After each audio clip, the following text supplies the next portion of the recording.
Good morning all of you students.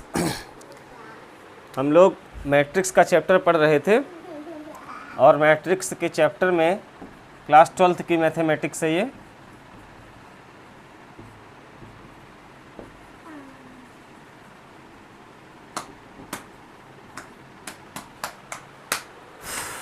Class 12th mathematics में matrix का chapter start हुआ था जिसमें हम लोग 3.4 तक के क्वेश्चंस देख लिए थे, है ना। मल्टीप्लिकेशन लास्ट टाइम हमने पढ़ाया था आपको और मल्टीप्लिकेशन तक आपने पढ़ रखा हुआ था। अब उसके आगे ही आज हम चल रहे हैं, बैठ जाइए। 3.5 से रिलेटेड एक क्वेश्चन समझेंगे आप। एक क्वेश्चन अगर हो गया तो 3.5 के सभी क्वेश्चन आप आसानी से कर सकते हैं।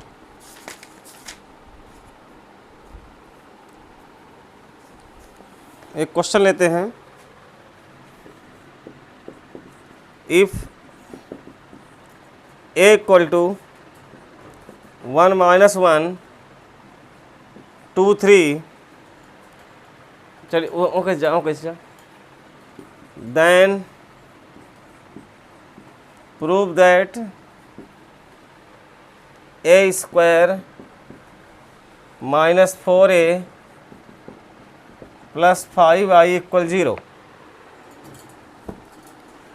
ये क्वेश्चन है। If a equal to 1 - 1 2 3 then prove that a square - 4a + 5i = 0। a की वैल्यू आपके सामने रखी हुई है, तो आप इसका ले लीजिए LHS। तो LHS में है a square - 4a + 5i। a की वैल्यू आपके पास है 1 - 1 2 3 और a स्क्वायर है मतलब a इंटू a, तो फिर से 1 - 1 2 3। अब -4 इंटू फिर a की वैल्यू 1 - 1 2 3। अब +5i। i आपको बताया गया है कि अगर 2/2 का मैट्रिक्स है तो i होता है 1 0 0 1। अगर 3/3 का मैट्रिक्स हो तो i होता है 1 0 0 0 1 0 0 0 1। i में कोई समस्या नहीं होती, तो यहाँ 5i के जगह पर आप लिख दोगे 1 0 0 1। अब आप इसको मल्टीप्लाई करो।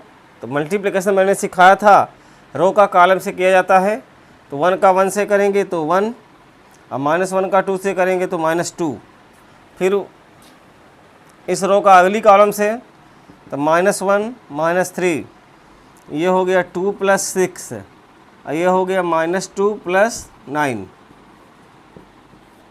-4 का मल्टीप्लाई करो तो 4 -4 8 और 12। अब प्लस अंदर 5 का मल्टीप्लाई करो तो 5 0 0 5। ये आपके सामने मिल गया। 1 - 2 कितना हो गया -1, और -1 - 3 हो गया -4। 6 2 हो गया 8। अब 9 में -2 निकाल दो कितना हो गया 7। अब -4 8 12 और +5 0 0 5। अब ये देखिए 3 मैट्रिक्स हैं जो आपस में सब्ट्रैक्ट हो रहे हैं और जुड़ रहे हैं ना। तो इसको हम कैसे लिखेंगे? -1 इसका पहला एलिमेंट, इसका एलिमेंट +4, आगे वाले का एलिमेंट +5। सॉरी, ये -4 है, ये -4 है, ठीक है। हाँ, अगला है -4, ये +4 और वो वाला है 0। फिर ये वाला है 8, ये वाला है -8, अब वो वाला है 0। ये वाला है 7, ये वाला है -12, अब वो वाला है +5। तो ये 5 - 5 0, ये 4 - 4 0, 8 - 8 0 और 7 5 12 - 12 0। तो उत्तर कितना आ गया 0। और यही आपको प्रूव करना था कि a स्क्वायर - 4a + 5i। बहुत ही सिंपल सवाल है, आसानी से देखें, आसानी से समझें और इस प्रकार के जितने भी क्वेश्चन दिए गए हैं उन सभी को आप करने का प्रयास करेंगे। जो क्वेश्चन आपसे नहीं बनते हैं, जहां आपको कोई दुविधा होती है, तो उन प्रश्नों के लिए आप हमारे पास हमारे चैनल में या आप इस ग्रुप में भेज सकते हैं और मैं उसका आंसर आपको देने के लिए तत्पर रहूँगा। अगर बच्चों आपको थोड़ा बहुत भी फ़ायदा हो रहा है तो सबसे पहला काम तो आप यह करिए कि इस चैनल को अधिक से अधिक सब्सक्राइब करवाने का प्रयास करिए, ताकि अधिक से अधिक बच्चे इस चीज़ का बेनिफिट उठा सकें जो हम काम करने जा रहे हैं। ठीक है, मैट्रिक्स में ही आगे हम लोग देखेंगे ट्रांसपोज ऑफ मैट्रिक्स। तो ट्रांसपोज ऑफ मैट्रिक्स में क्या होता है कि अगर कोई मैट्रिक्स A= आपके सामने लिखा है A11, A12, A13, A21, A22, A23, A31, A32, A33, ये 3×3 का कोई मैट्रिक्स है। इसका जब ट्रांसपोज निकालोगे तो A' हो जाएगा कि ये जो आपकी रो है वो ऐसे लिखी जाएगी A11, A12, A13, A21, A22, A23, A31, A32, A33। आया समझ में? जो ये वाली रो है वो ऐसे बदल जाएगी, जो ये वाली रो है वो इस प्रकार से आएगी, जो ये वाली रो है इस प्रकार से आएगी। इसी चीज़ को हम क्या बोलते हैं? ट्रांसपोज। ठीक है, अब ट्रांसपोज के बाद ही कुछ स्पेशल टाइप के मैट्रिक्स होते हैं। सबसे पहला मैट्रिक्स है सिमेट्रिक।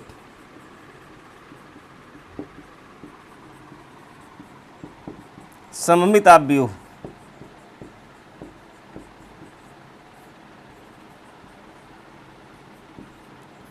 सममित आव्यूह सिमेट्रिक मैट्रिक्स। तो सिमेट्रिक मैट्रिक्स क्या होगा कि अगर किसी भी मैट्रिक्स का ट्रांसपोज वही मैट्रिक्स हो जाए, किसी भी मैट्रिक्स का ट्रांसपोज वही मैट्रिक्स हो जाए तो उस मैट्रिक्स को हम सिमेट्रिक मैट्रिक्स कहते हैं।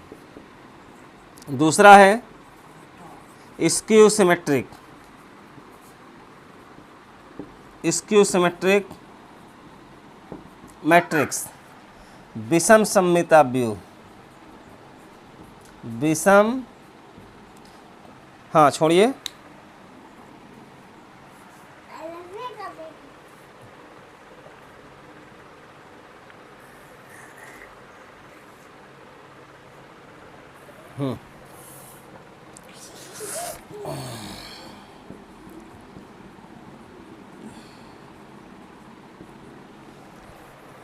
विषम सममिताव्यूह क्या होता है कि अगर किसी भी मैट्रिक्स का आप ट्रांसपोज निकालें और उसका ट्रांसपोज उस मैट्रिक्स की नेगेटिव वैल्यू के बराबर होता है तो इसको हम क्या बोलते हैं? Skew symmetric. लेकिन अगर किसी मैट्रिक्स का ट्रांसपोज वही मैट्रिक्स बन जाए तो उसको हम क्या बोलते हैं? Symmetric matrix.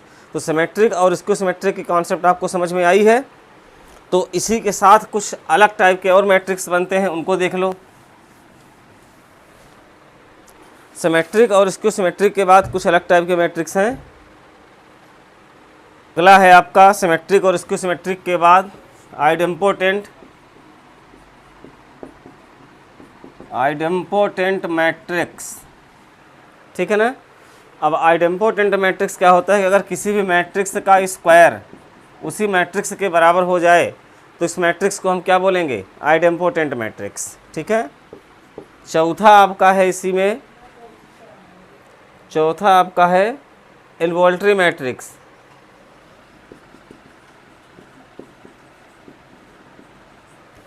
इन्वोल्टरी मैट्रिक्स, अगर किसी भी मैट्रिक्स का स्क्वायर आई के बराबर हो जाए तो उसको हम क्या बोलते हैं? इन्वोल्टरी मैट्रिक्स बोलते हैं। तो ए स्क्वायर की वैल्यू आई हो गया तो उस मैट्रिक्स को हम क्या बोलेंगे? इन्वोल्टरी मैट्रिक्स। ठीक है। इसके बाद एक और मैट्रिक्स आता है जिसका नाम है निलपोटेंट। Nilpotent matrix. इसमें अगर ए स्क्वायर की वैल्यू 0 हो जाए तो इसको हम क्या बोलते हैं? निलपोटेंट मैट्रिक्स बोलते हैं। और एक मैट्रिक्स है आर्थोगोनल। आर्थोगोनल, अगर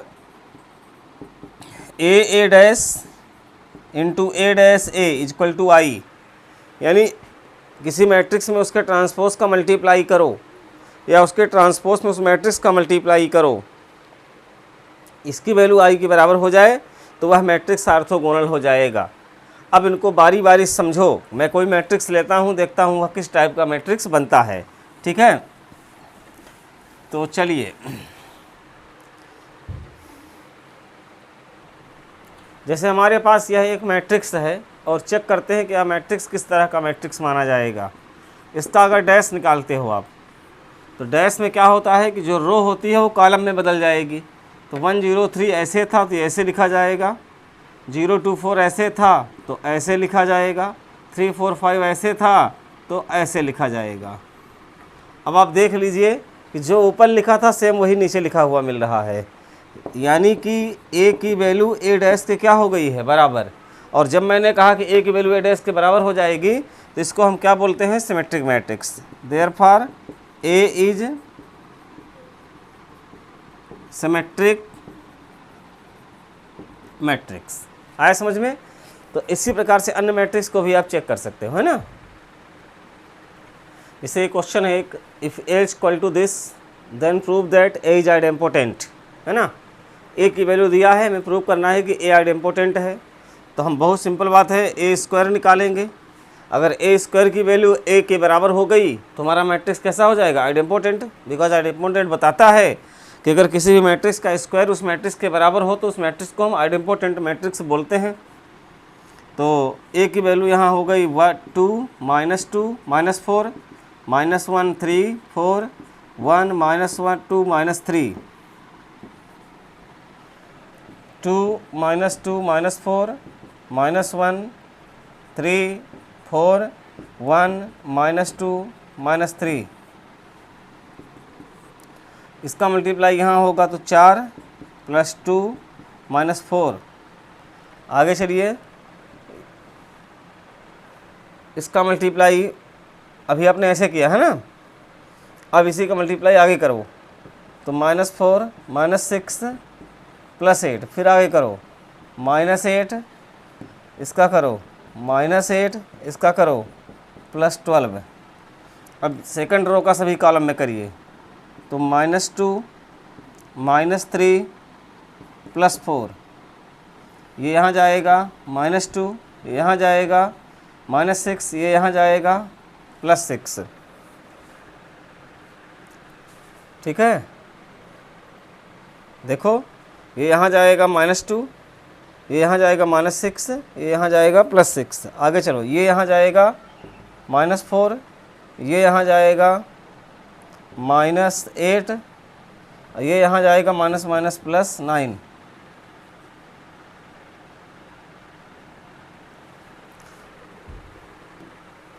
यहाँ पर थोड़ा गलत हुआ है, देखिए जब इस रो का मल्टीप्लाई इस कॉलम से हो रहा है तो मैंने इस वाली रो का कर दिया था शायद यहाँ पर। तो -1 का -2 से करोगे तो +2 होगा, 3 का 3 से करोगे तो +9 होगा। ठीक, और 4 का 4 से करोगे तो नहीं गलत हो रहा है, इसका ऐसे हो रहा है। तो 4 का -2 से करोगे तो -8 होगा, ये ऐसे हो जाएगा। ठीक है, अब यही वाला आगे वाले में चेक करो तो -1 -4 तो +4, और 3 और 4 का करोगे तो कितना हो जाएगा, +12। और 4 का -3 से करो तो -12। अब नीचे वाले करिए तो 1 का 2 से तो 2, -2 का -1 से तो +2, -3 का -3 हो जाएगा। ठीक है, फिर इसका आगे वाले में करोगे तो -2 -6 और +6, और फिर इसे आगे वाले में करोगे तो -4 -8 और +9। अब इसको देखो, 4 2 8 में 4 निकाल दिया, कितना बचा, 4 नहीं 4 2 6 में 4 निकाल दिया, कितना बचा, 2। ये 6 4 10 में 8 निकाल दो, कितना बचा, -2। ये -8 -8 16, 12 निकाल दो, कितना हुआ, -4। 3 2 5 -1, 9 2 11 -3, 12 12 कैंसिल हो गया, कितना बचा, 4। 2 2 4 में 3 निकाल दिया, 1। 6 6 कट के कितना बचा, -2, और वहाँ हो गया कितना आपका, -3। तो ये चीज़ आप देखेंगे ध्यान से तो ए के बराबर हो गई, ए स्क्वायर की वैल्यू ए के बराबर हो गई। इसका मतलब दिया गया मैट्रिक्स कैसा था, आइडेम्पोटेंट। तो किसी भी प्रकार का सवाल आए, चाहे वो आइडेम्पोटेंट प्रूव करने को बोले, आर्थोगोनल बोले, नीलपोटेंट बोले, है ना, इन्वॉल्ट्री बोले आप सभी सवालों को जो उनकी कंडीशंस हैं उन्हीं की कंडीशन को फॉलो करवा दीजिए, वो सवाल प्रूफ हो जाएगा और आपसे बनने लगेगा। ठीक है ना। तो ये आपकी जो 3.5 और 6 की एक्सरसाइज हैं, इनको आप अच्छे से घर में करने का प्रयास करिएगा। अगर कोई तकलीफ़ दिक्कत होती है तो आप कमेंट बॉक्स में अपने क्वेश्चन हमें भेज सकते हैं। तब तक के लिए धन्यवाद।